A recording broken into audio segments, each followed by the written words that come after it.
तो मैं ये कहूंगा कि जब समाज अपनी धरोहर की रक्षा नहीं करेगा तो वैसे ही होगा जैसे महाबोधि महाविहार बौद्धों का था, पर आज पंडों ने कब्जा कर लिया। संगे शक्ति कलयुगे, हमारा स्तर है कहां भी। अरे इस देश में मुसलमानों के मौलानों को ऊंचा पद मिला है, इस देश के ईसाइयों को ऊंचा पद मिला है, सिखों को ऊंचा पद मिला है, जैनियों को ऊंचा पद मिला है, हिंदुओं को तो मिल ही रहा है, पर भारत के बुद्धिस्टों बौद्ध भिक्षुओं को मिला क्या? या आप अपने अस्तित्व को नकार रहे हो, पर विनाचार्य अपने अस्तित्व को जिंदा रखता है, इसलिए आरएसएस जैसे छोटी से छोटी चीज का नाम नहीं लेता। सनातन तो बौद्ध दर्शन में लिखा गया, धम्मपद में लिखा गया है। तो जब सनातन हमारा है, पर प्रचार कौन कर रहा है उसका? ब्राह्मण कर रहा है। चतुर चालाक लोग तो उन्होंने कब्जा कर लिया और अपने नाम से बोलना शुरू कर दिया कि भारत के बुद्धिस्टों को कम से कम अपनी आंखों से चश्मा उतार के देखना चाहिए। होते हुए 12 फरवरी को लाखों लोग महाबोधि महाविहार मुक्ति आंदोलन के जन समर्थन में साथ सहयोग देने के लिए। दोस्तों नमो बुद्धाय, क्रांतिकारी जय भीम। दोस्तों आज हमारे साथ है भंते विनयचार्य, जो कि महाबोधि महाविहार बोध गया आंदोलन चला रहे हैं। और इतने में हम देख सकते हैं कि नागपुर से कुछ लोग हैं जो भंते विनयचार्य जी के ऊपर आरोप प्रति आरोप कर रहे हैं सोशल मीडिया के माध्यम से, जैसे कि फेसबुक, इंस्टाग्राम, व्हाट्सअप।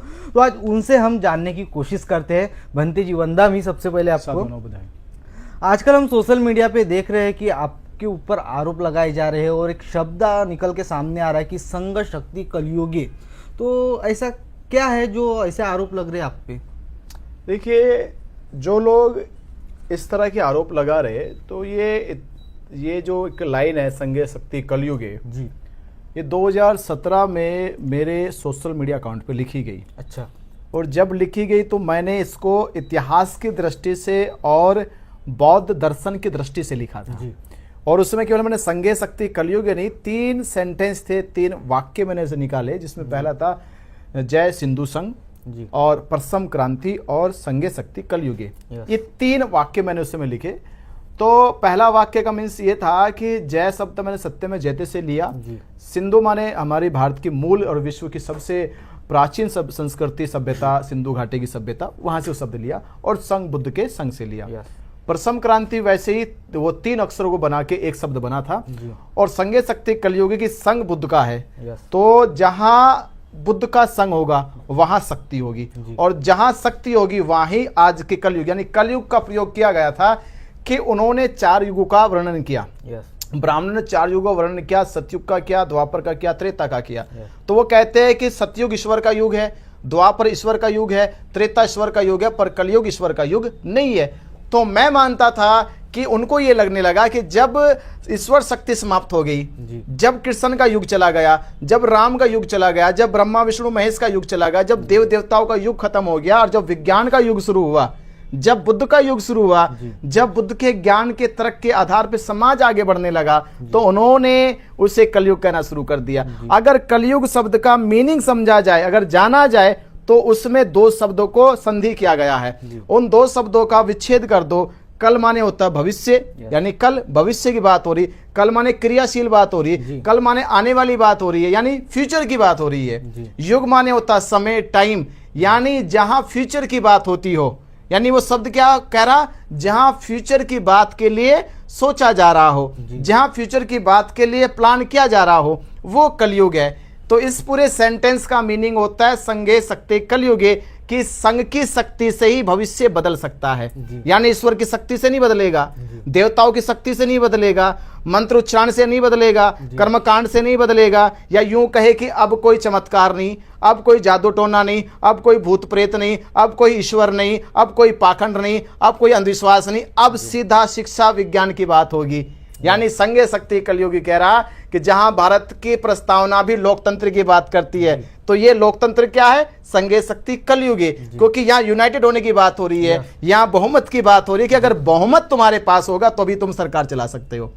तो यानी संघ की शक्ति से ही भविष्य बदला जा सकता है, अब दूसरा कोई चमत्कार होने वाला नहीं है। तो मुझे लगा कि यह सेंटेंस बुद्ध के दर्शन का सेंटेंस है, यह सेंटेंस भगवान बुद्ध की शिक्षाओं का सेंटेंस है, इसका सेंटेंस है, इसी ईश्वर के किसी परंपरा से, किसी पाखंड से कोई लेन देना नहीं है। तो मैं ये कहना चाहता हूं, जिस प्रकार सनातन शब्द बौद्ध धर्म का है, पर आज उन्होंने उसको पकड़ लिया है, जैसे भगवा शब्द बौद्ध धर्म का है पर उन्होंने उसको पकड़ लिया है, वैसे ही संगे शक्ति कलयुगे ये बौद्धों का वाक्य है, पर इसको आज आरएसएस ने अपने बैनर पे लिख दिया गया है। तो मैं ये कहूंगा कि जब समाज अपनी धरोहर की रक्षा नहीं करेगा तो वैसे ही होगा जैसे महाबोधि महाविहार बौद्धों का था, पर आज पंडों ने कब्जा कर लिया। तो अगर पंडों ने कब्जा कर लिया तो क्या हम महाबोधि महाविहार को छोड़ दे?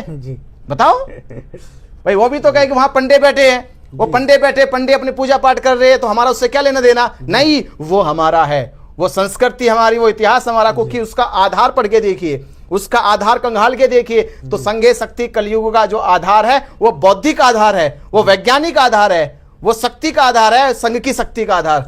वो चमत्कार की शक्ति का नहीं है, वो ईश्वर की शक्ति का नहीं, वो बल्कि बुद्ध के संघ की शक्ति का आधार है कि कलयुग में यानी आने वाले भविष्य में केवल बुद्ध का संघ ही जीतेगा और बुद्ध का संघ ही स्थापित होगा। इसका मीनिंग ये होता है। जैसे कि सनातन नाम भी यूज अभी, हाँ बिल्कुल अभी हो रहा है। ये तो मैं कहना चाहूंगा उन लोगों जो विरोध कर रहे हैं कि सनातन किन का शब्द है जी, पूछो उनसे जाके सवाल कि सनातन किन का है, पर प्रयोग कौन कर रहा है उसका? आज प्रयोग तो वो कर रहा है। तो क्या हम कहें कि सनातन हमारा नहीं है? सनातन तो बौद्ध दर्शन में लिखा गया, धम्मपद में लिखा गया है। तो जब सनातन हमारा है, पर प्रचार कौन कर रहा है उसका? ब्राह्मण कर रहा है। तो क्या हम सनातन शब्द को छोड़ दें? भगवा शब्द है, वो बौद्ध दर्शन में आता है, इति पिसो भगवा, पर प्रयोग कौन करता है? ब्राह्मण करता है। तो क्या हम भगवा शब्द को छोड़ दें? नहीं छोड़ सकते ना। तो आप ऐसे ही समझ लीजिए कि ये भारत की बुद्ध की मूल संस्कृति के शब्द है, उनके वाक्य है, उनकी सेंटेंस है, पर कुछ चंद लोगों ने जो चतुर चालाक लोग हैं तो उन्होंने कब्जा कर लिया और अपने नाम से बोलना शुरू कर दिया। ये आज वही खोज हम कर रहे हैं कि ये हमारी संस्कृति का हिस्सा में लौटाना होगा। और जो लोग जो इस चीज का विरोध कर रहे हैं उनको हिंदी व्याकरण पढ़ना चाहिए, हिंदी का भाषा विज्ञान पढ़ना चाहिए कि उन शब्द का मीनिंग क्या होता है। उसमें पाखंड नहीं हैगा, उसमें चमत्कार नहीं हैगा, उसमें ईश्वर नहीं हैगा। तो जहां पाखंड नहीं है, जहां चमत्कार नहीं है, जहां ईश्वर नहीं है, जहां परंपरा नहीं है, जहां रूढ़िवादिता नहीं है, वो शब्द किन का बना? बौद्धों का बना। तो आप ऐसा नहीं कह सकते। तो मैं तो कहूंगा आपको बात करनी चाहिए इन शब्दों के ऊपर भी, इस तरह के माहौल के ऊपर भी, कौन सा प्रचार गलत है और कौन सा सही है। और जैसे समाज में हम देखते हैं कि काफी सारे लोगों का ब्रेन अलग ही काम करता है, ऐसी कोई शब्द सामने निकल के आते हैं तो उनका काम होना चाहिए कि जो ज्ञानी, जो धर्मगुरु है, उनसे एक बार पूछना चाहिए। हाँ बिल्कुल पूछना चाहिए। ये ना, जो पूछते नहीं और डायरेक्ट आरोप कर देते हैं। हाँ ये बात उनको पूछना चाहिए, बैठ के डिबेट करना चाहिए, संवाद करना चाहिए ना कि ये सेंटेंस आया, इसका मीनिंग क्या है, क्या ये हमसे जुड़ा हुआ है या उनसे जुड़ा हुआ है, इसका इतिहास हमारे से जुड़ा हुआ है या उनसे जुड़ा हुआ है। ऐसे हमें संवाद करना चाहिए, उसके बाद ही कोई प्रतिक्रिया निकाली जाए। तो मैं मानूंगा कि वो लोग बहुत ही मैच्योर लोग हैं, बहुत ही समझदार लोग हैं। अगर वो इस समझदारी से बात नहीं करते, इस मैच्योरिटी से बात नहीं करते, तो मैं कहूंगा वो अज्ञानी है, अभी मूर्खता में जी रहे। भंते जी, आपको ऐसा नहीं लगता है कि जो आरएसएस है उसका प्रसार ज्यादातर हमारे ही लोग ज्यादा करते हैं किसी न किसी टॉपिक को लेके? ठीक है, आरएसएस को प्रचार करने की जरूरत ही नहीं पड़ती है। बिल्कुल जी, जैसे अभी अपने लोग ही फैला देते अपने लोगों में। जी। ऐसा उसको डर पैदा कर दिया है। वो मैं कहता था कि भैया कहीं कहीं अगर कोई पहाड़ टूट के गिर जाए तो उसमें कहेगी आरएसएस का हाथ है, कहीं नदी का बांध टूट जाए तो उसमें आरएसएस का हाथ है, अगर एक दिन बारिश भी हो जाए ना अचानक कभी, इसमें आरएसएस का हाथ है। यानी इतना डर हमारे दिमाग में पैदा हो गया है कि देश में लेके छोटी सी घटना से बड़ी घटना तक हमने आरएसएस को दोष देना शुरू कर दिया, किसी को नीचा। यानी इसका मतलब यह है कि हम कमजोर है या आप अपने अस्तित्व को नकार रहे हो। पर विनाचार्य अपने अस्तित्व को जिंदा रखता है, इसलिए आरएसएस जैसे छोटी से छोटी चीज का नाम नहीं लेता, क्योंकि बुद्ध का अस्तित्व उससे कई हजार गुना बड़ा है। तो बुद्ध का नाम लो, बाबा साहब अम्बेडकर का अस्तित्व, उनका जीवन उनसे कई हजार गुना बड़ा है। बाबा साहब अम्बेडकर जी का नाम लो, हमारे संत महापुरुषों का जीवन उनसे कई गुना बड़ा है, उनका नाम लो ना। क्यों आप लोग सही में भी आरएसएस का नाम, गलत में भी आरएसएस का नाम क्यों उसे जिंदा कर रहे हो? अरे उसे अपनी जुबान पे भी मत लो। मैं तो कहते जैसे मुसलमान कहते हैं कि गैर मजहब का नाम लेना उनकी जुबान पे इस्लाम के खिलाफ है, वो कुरान के खिलाफ है, वैसे मैं कहता हूं कि अपने समाज के लोगों को आरएसएस का नाम लेना समझो गुनाह समझ लेना, नाम ही मत लो, इतना इग्नोर कर दो कि वो ऐसे ही मर जाए जी, इतना नजरअंदाज कर दो उसे, बराबर, चाहकर भी उसका नाम मत लो। पूछो कि किस चिड़िया का नाम, हम नहीं जानते, बस बात खत्म, बराबर। तो तब तो माने कि हाँ हमारे लोगों में अब जब दम आया। भंते जी, हमारे लोगों में मैं देख पाता हूँ कभी भी, जैसे कि हर समाज में जैसे आप प्रचार करते हो कि जैसे मुस्लिम के जो मस्जिद है मुस्लिम के पास है, क्रिश्चियन के पारदी के पास है, वैसे ही हम देखते हैं कि हमारे पास ना कोई संघ राजा है, ना हम बुद्धिस्ट है, इसका भी प्रमाण हमें नहीं मिलता। संपूर्ण भारत में बुद्धिस्ट का कोई शमशान घाट है, ये तक कि यानी मैंने कभी सुना नहीं शमशान घाट तो पे होगा। यानी हम कहेंगे कि हमारा समाज किस प्रकार से एकता में जुड़े, जैसे हमारी जो धरोहर है उस पे भी कब्जा है, तो किस मूवमेंट पे हम कह सकते हैं कि हमारा समाज यही ताकतवर मैं है? कहना चाह रहा हूं जी। कि भारत के बुद्धिस्टों को कम से कम अपनी आंखों से चश्मा उतार के देखना चाहिए कि तिब्बत ने छोटा सा देश और उस छोटे से देश ने दलाई लामा को विश्व का सबसे शक्तिशाली धर्मगुरु बना दिया, जी। सबसे शक्तिशाली। अब आप सोचिए कि तिब्बत क्योंकि यूनाइटेड है अपने धर्मगुरु के साथ है, और भारत में मुस्लिम राष्ट्रीय है, यानी जो मुस्लिम मौलाना है वो राष्ट्रीय मुस्लिम मौलाना है। यहां पर राष्ट्रीय जैन मुनि है जी। जिसको राष्ट्रीय दर्जा मिलता है। यहाँ पे राष्ट्रीय सिख गुरु है। यस। हिंदुओं के तो यहाँ सैकड़ों संत है जो जिनको राष्ट्रीय दर्जा मिलता है, जी। पर भारत में एक भी राष्ट्रीय भिक्षु नहीं है जी। इसको राष्ट्रीय सम्मान मिलता हो। जी।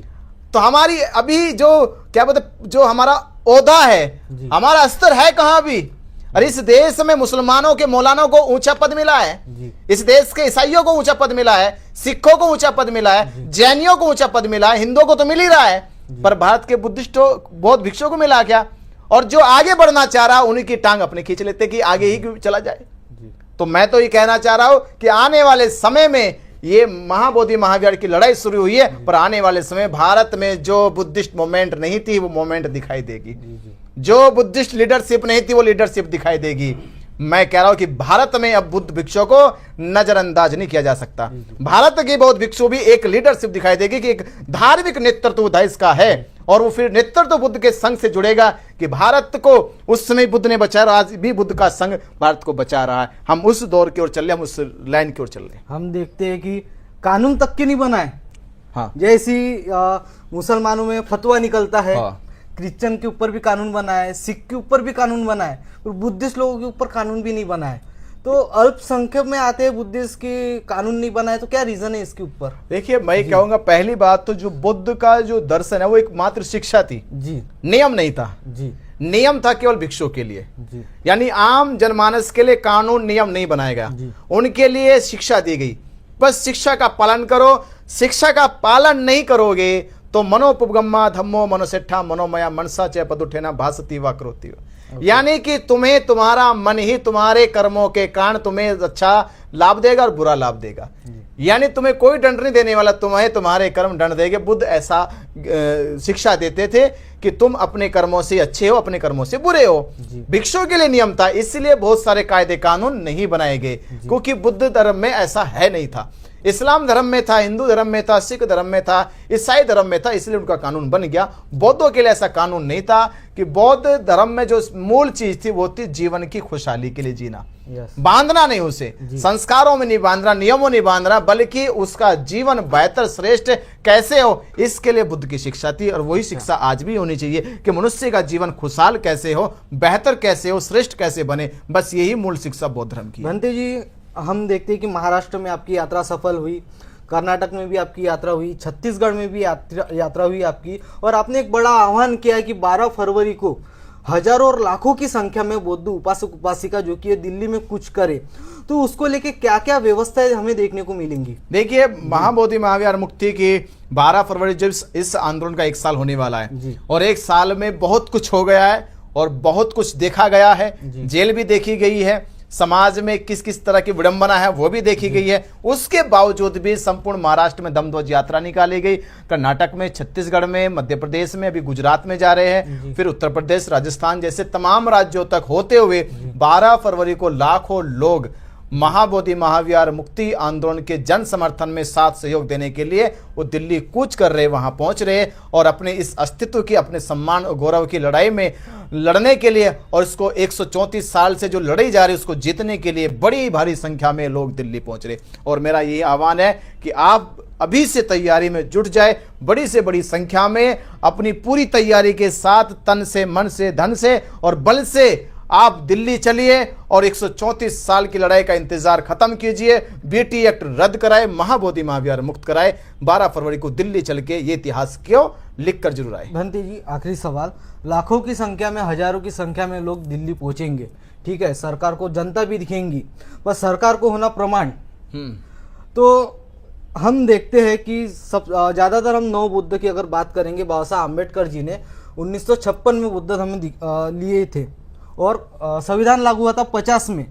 तो आज हम देखते हैं कि काफ़ी सारे लोग हैं उनकी कैटेगरी हिंदू में आती है, तो सरकार को होता प्रमाण। तो दिल्ली में आप सरकार को प्रमाण किस तरीके से दिखाओगे कि इतने बुद्धिस्ट यहाँ पे इकट्ठा हुए हैं? देखो, यहाँ प्रमाण होता है ताकत बस जी। कागज कोई प्रमाण नहीं होता, कागज तो बदले दे जाते हैं जी।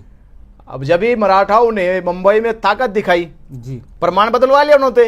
अच्छा। वो मराठा थे, मराठा से आरक्षण कैटेगरी में चले गए। जी। भले प्रमाण भी बदल दिए जाते हैं जब आपकी ताकत होती है, जब आपका समाज आपके साथ होता है तो प्रमाण तो रोज बदले जाते हैं। आज कोई ओबीसी में था, कल वो एससी में चला जाएगा, जो आज एससी में था वो जनरल भी हो जाएगा। तो ताकत के बल पे प्रमाण बदल दिए जाते हैं, और जरूरी नहीं कि आपके पास बुद्धिस्ट होने का प्रमाण हो, पर आपकी बुद्धिस्ट होने की सोच होनी चाहिए बस। ये आंदोलन कह रहा है कि प्रमाण है या नहीं है इससे कोई फर्क नहीं पड़ता, पर आपकी सोच बुद्धिस्ट होनी चाहिए। आपकी सोच में महाबोधि महाविहार मुक्ति की बात होनी चाहिए। आप हमेशा बाबा साहब अम्बेडकर जी के संघर्षों को लेकर इस लड़ाई को लड़े तो निश्चित ही हम इस लड़ाई में सफल हो जाएंगे। इस आपने जो कहा है, निश्चित रूप से हजारों की संख्या में लोग आएंगे, तो राजनीतिक तौर पे, आर्थिक तौर पे आपको हर तरीके से किन किन लोगों का सपोर्ट मिलेगा? आप राजनीतिक पार्टियों का समर्थन लेंगे?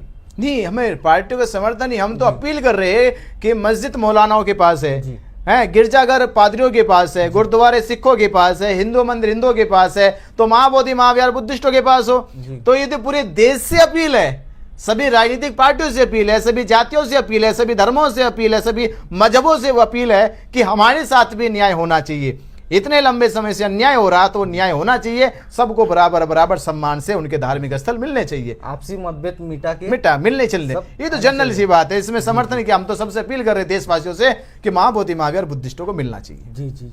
आप हमारे चैनल से जनता को क्या आह्वान करना चाहोगे? आपके चैनल से कि आपने जो बड़ी मेहनत की है लेके बोध गया से और महाराष्ट्र से छत्तीसगढ़ कर्नाटक तक आपने अपने चैनल के माध्यम से इस बात को, इस आवाज को, महाबोधि महाविहार मुक्ति की बुलंद आवाज को पूरे देश में फैलाने का काम किया, और आने वाली 12 फरवरी 2026 के लिए आपने अपने चैनल से आह्वान किया। तो यही अपील करेंगे कि आप चैनल के माध्यम से जो सुन रहा, देख रहा है, आप 12 फरवरी को दिल्ली चलिए, बड़ी से बड़ी संख्या में तैयारी में जुट जाए। ये हमारे अस्तित्व और इतिहास की लड़ाई है और हम इसे जीत कर रहेंगे। और चैनल को बहुत ज़्यादा आप सपोर्ट सहयोग भी करें, क्योंकि इन चैनल के माध्यम से ही जैसे भी इनसे बनता है, ये हमारी बात को, महापुरुषों की आंदोलन को और आप तक पहुंचाने का काम करते हैं। तो हमारा भी कर्तव्य बनता है कि हम अपने सोशल मीडिया में काम करने वाले ऐसे जाबाज योद्धाओं को सपोर्ट करें, उनके चैनल को सब्सक्राइब करें, उन्हें ज़्यादा से ज़्यादा सहयोग करें, दान करें, जिससे कि वो आगे बढ़ चढ़कर समाज की आवाज़ को दिखा सके, बता सके। आपका बहुत बहुत धन्यवाद। साधुवाद। जय भीम। नमो बुद्धाय।